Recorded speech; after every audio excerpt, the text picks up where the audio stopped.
So we're on one of our properties here today. It's we run one Yager Pro down there in those woods. We've got nothing but, I'm in a couple hundred acres here. Irrigated field.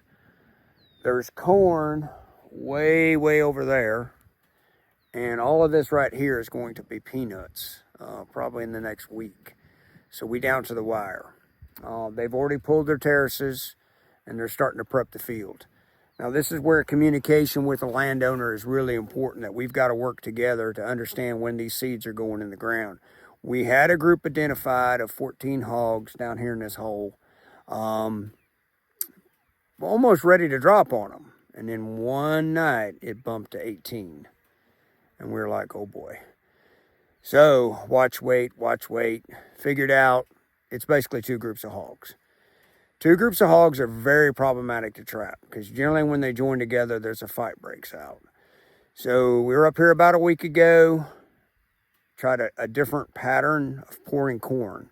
So we've got the feeder running, and we'd like to keep our feeders at 11 o'clock and 1 o'clock. If you're thinking about it like a clock, your camera's at 12, your gate's at 6, single gate system. We decided to pour two lines. Kind of works, but they don't seem to like it still. So what we're going to do today is give them some more corn. We're going to pour a line down the side, the left side, and a line down the right side. It is a live video system, so it's a pretty quick gate drop. If it were running the mine texting camera system, we would never want corn that close to the gate, especially when you're trying to trap two groups, because a fight's going to break out and you're going to miss and you're going to educate hogs, and that ain't the name of the game.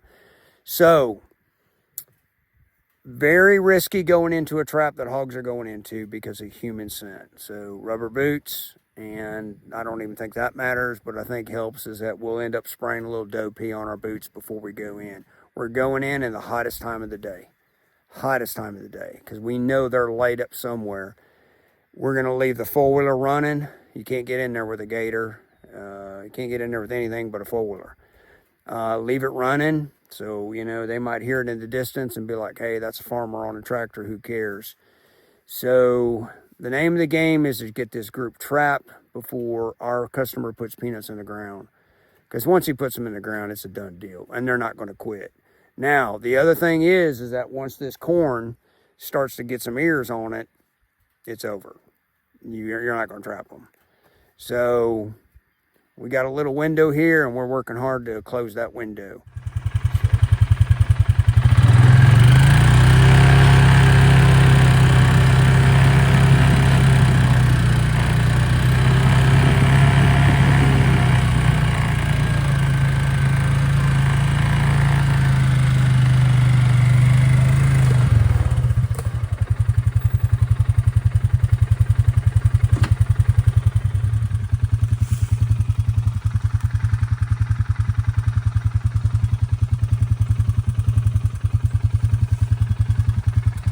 One of the things you got to look at on these irrigated fields is that water.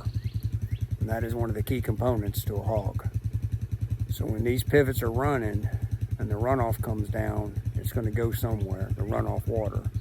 Our trap's right up there. We've already done left it. But we got to drive through this to get to it, which is water. So if they've got food, corn, soon they're going to have their own corn from the crop.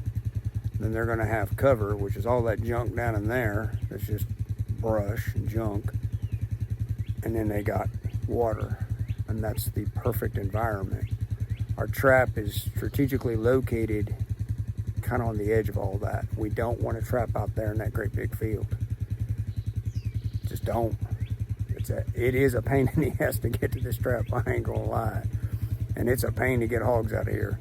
But here, we're not competing with all those food sources that are out there. So we've got them water here, they got their cover, and now we're giving them their food.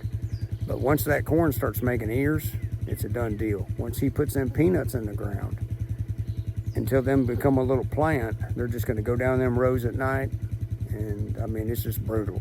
There's no stopping them at that point. So that's why we're up against the wire here. Well, hopefully this video gives you guys a little insight. It gets pretty strategic during planting season. Planting season is stressful for us. Just trying to get all the properties ready and catch hogs, and then we always have like these magical genie hogs that just come out of nowhere.